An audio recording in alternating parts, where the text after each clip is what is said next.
Good morning. My name is Eric Lee, and I was born here. But nope, I wasn't born there. This was where I was born. Shanghai at the height of the Cultural Revolution. My grandmother tells me that she heard the sound of gunfire along with my first cries. When I was growing up, I was told a story that explained all I ever needed to know about humanity. It went like this. All human societies develop in linear progression, beginning with primitive society, then slave society, feudalism, capitalism, socialism, and finally, guess where we end up? Communism! Sooner or later, all of humanity, regardless of culture, language, nationality, will arrive at this final stage of political and social development. The entire world's peoples be unified in this paradise on earth and live happily ever after. But before we get there, we're engaged in a struggle between good and evil, the good of socialism against the evil of capitalism, and the good shall triumph. That, of course, was the meta-narrative distilled from the theories of Karl Marx, and the Chinese bought it. We were taught that grand story day in and day out. It became part of us, and we believed in it. The story was a bestseller. About 1/3 of the entire world's population lived under that meta-narrative. Then the world changed overnight. As for me, disillusioned by the failed religion of my youth, I went to America and became a Berkeley hippie. Now, as I was coming of age, something else happened. As if one big story wasn't enough, I was told another one. This one was just as grand. It also claims that all human societies develop in linear progression towards a singular end. This one went as follows. All societies, regardless of culture, be it Christian, Muslim, Confucian, must progress from traditional societies in which groups are the basic units to modern societies in which atomized individuals are the sovereign units. And all these individuals are, by definition, rational. And they all want one thing: the vote. Because they're all rational, once given the vote, they produce good government and live happily ever after. Paradise on earth again.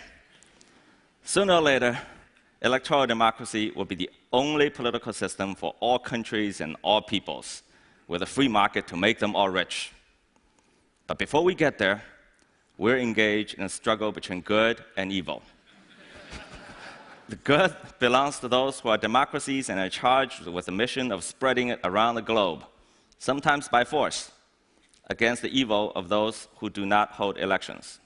A new world order, ending tyranny in our world. A single standard for all who would hold power. Now,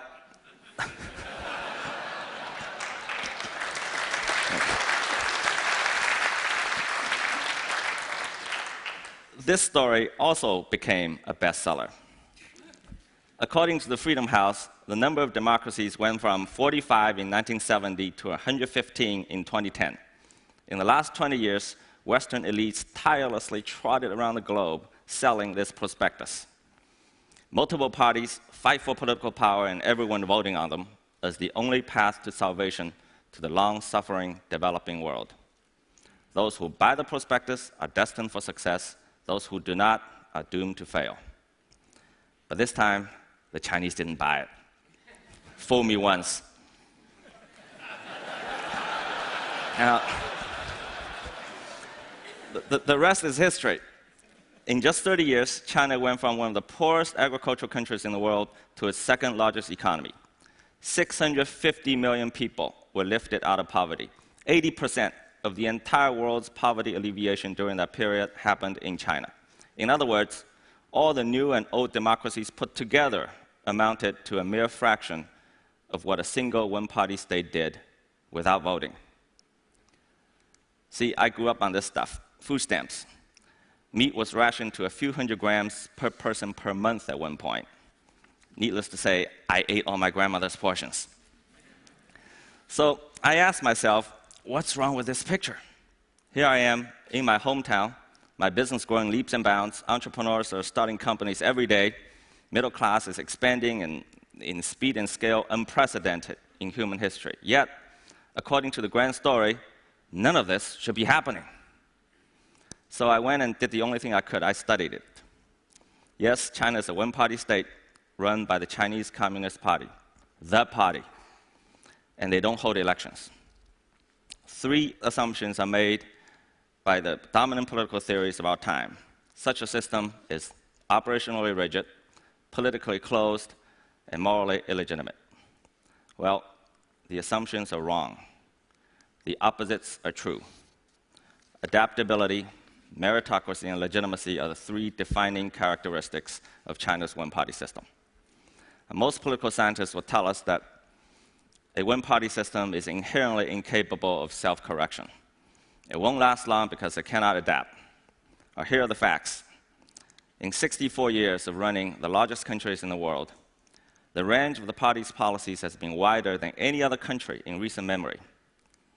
From radical land collectivization to the Great Leap Forward, then privatization of farmland, then the Cultural Revolution, then Deng Xiaoping's market reform. Deng's successor Jiang Zemin took the giant political step of opening up party membership to private business people, something unimaginable during Mao's rule. So the party self-corrects in rather dramatic fashions.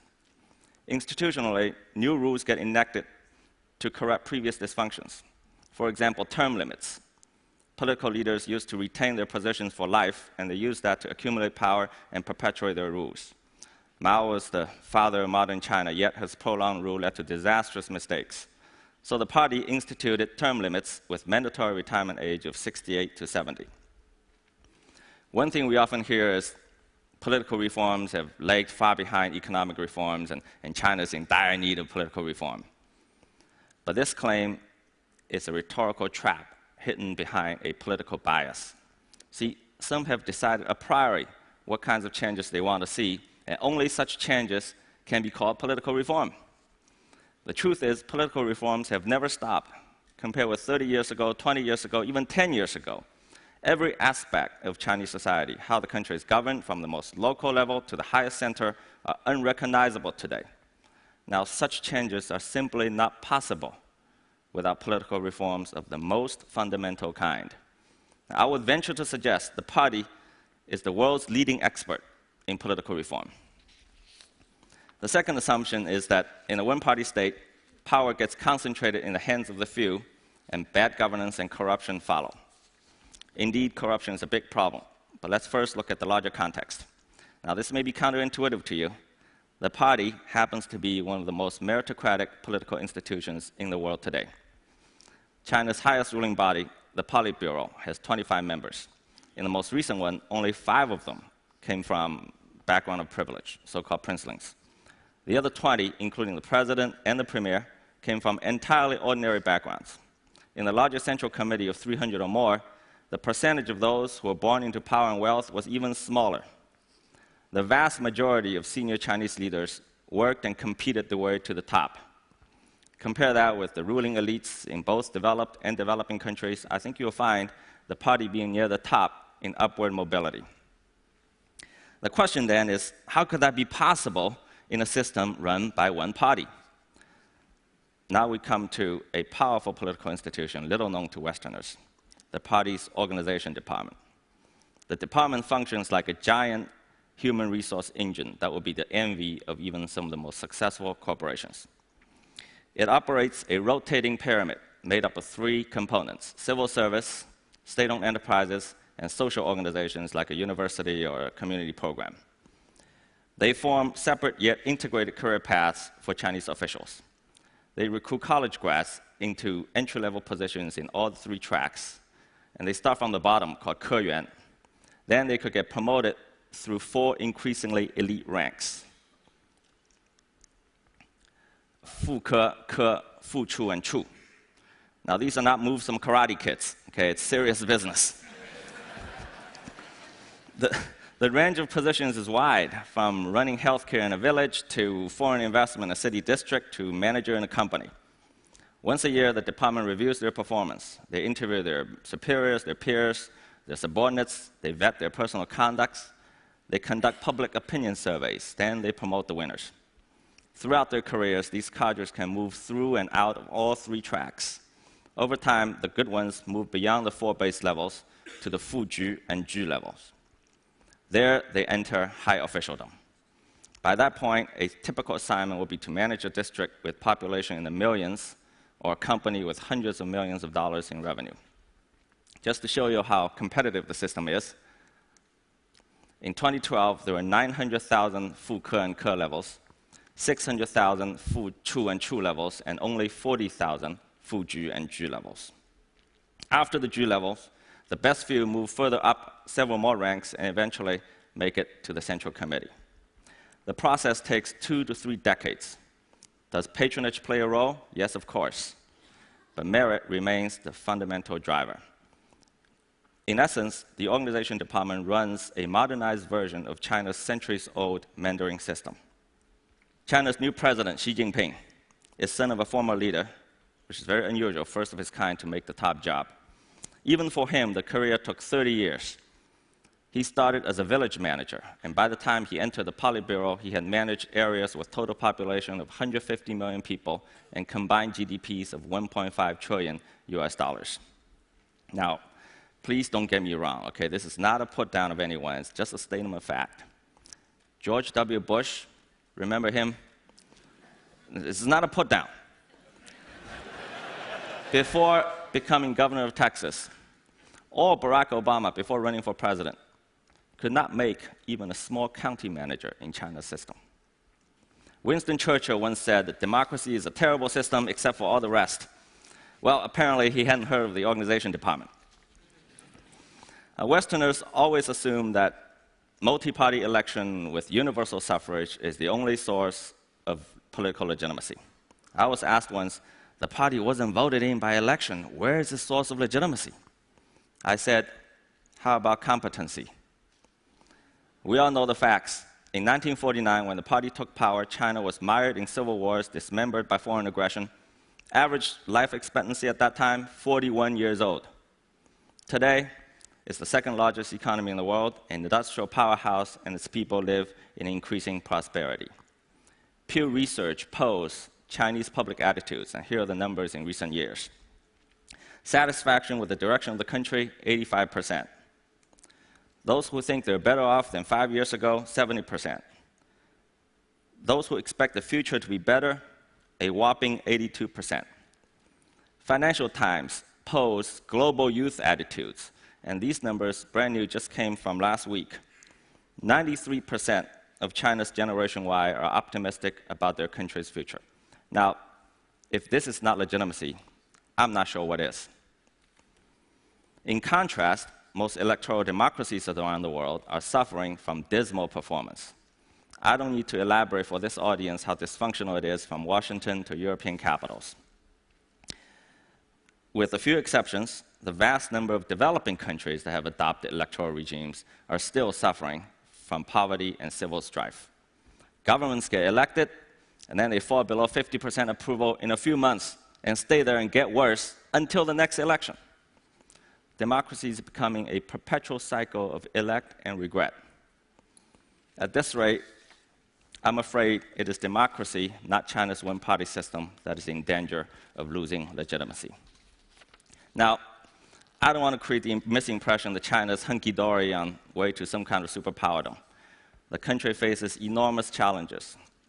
Social and economic problems that come with wrenching change like this are mind-boggling. Pollution is one, food safety, population issues. On the political front, the worst problem is corruption. Corruption is widespread and undermines the system and its moral legitimacy. But most analysts misdiagnose the disease. They say that corruption is a result of the one-party system, and therefore, in order to cure it, you have to do away with the entire system. But a more careful look would tell us otherwise. Transparency International ranks China between 70 and 80 in recent years among 170 countries, and it's been moving up. India, the largest democracy in the world, 94 and dropping. For the 100 or so countries that are ranked below China, more than half of them are electoral democracies. So if election is the panacea for corruption, how come these countries can't fix it? Now, I'm a venture capitalist. I make bets. It wouldn't be fair to end this talk without putting myself on the line and making some predictions. So here they are. In the next 10 years, China will surpass the US and become the largest economy in the world. Income per capita will be near the top of all developing countries. Corruption will be curbed, but not eliminated, and China will move up 10 to 20 notches to above 60 in TI ranking. Economic reform will accelerate, political reform will continue, and the one-party system will hold firm. We live in the dusk of an era.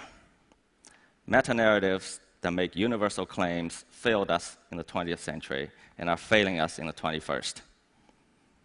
Meta-narrative is the cancer that is killing democracy from the inside. Now, I want to clarify something. I'm not here to make an indictment of democracy. On the contrary, I think democracy contributed to the rise of the West and the creation of the modern world. It is the universal claim that many Western elites are making about their political system, the hubris that is at the heart of the West's current ills. If they would spend just a little less time on trying to force their way onto others and a little bit more on political reform at home, they might give their democracy a better chance. China's political model will never supplant electoral democracy because, unlike the latter, it doesn't pretend to be universal. It cannot be exported. But that is the point precisely. The significance of China's example is not that it provides an alternative, but the demonstration that alternatives exist. Let us draw to a close this era of meta-narratives. Communism and democracy may both be laudable ideals, but the era of their dogmatic universalism is over. Let us stop telling people and our children there's only one way to govern ourselves in a singular future towards which all societies must evolve. It is wrong, it is irresponsible, and worst of all, it is boring. Let universality make way for plurality. Perhaps a more interesting age is upon us. Are we brave enough to welcome it? Thank you.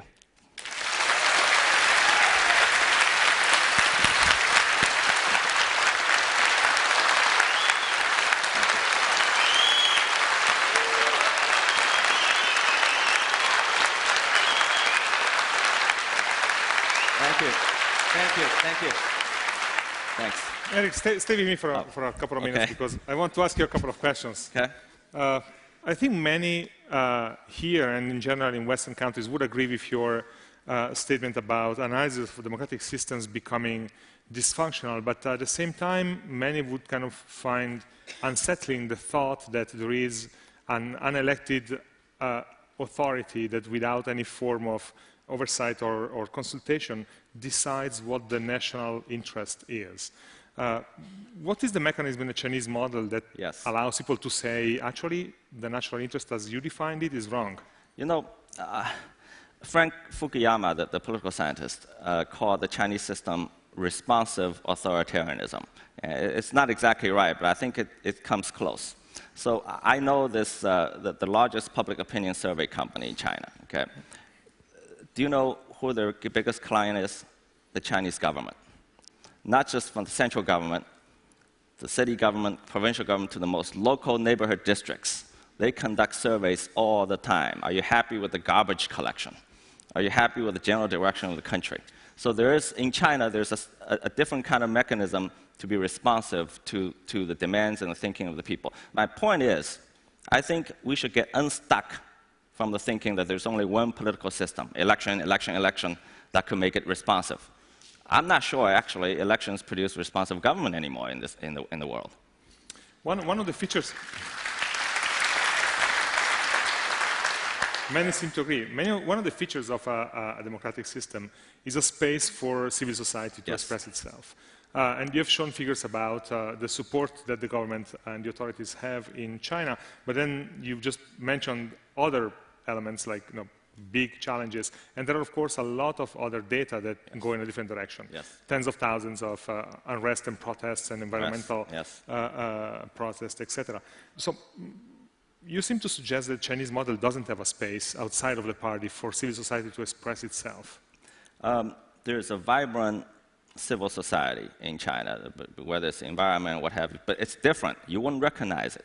because by Western definition, a so-called civil society has to be separate or even in opposition to the political system. But that concept is alien for Chinese culture. For thousands of years, you have civil society, yet they are consistent and coherent and part of a political order. And I think it's a big cultural difference. Eric, thank you for sharing Thank this you. instead. Thank you.